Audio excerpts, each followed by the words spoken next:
oson tug'amanmi, qiyin tug'amanmi, travmasiz tug'amanmi degan savollarga javob.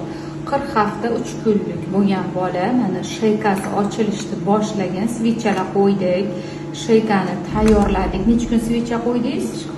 5 kun svicha qo'ydik, 2 mahal, 1 mahal.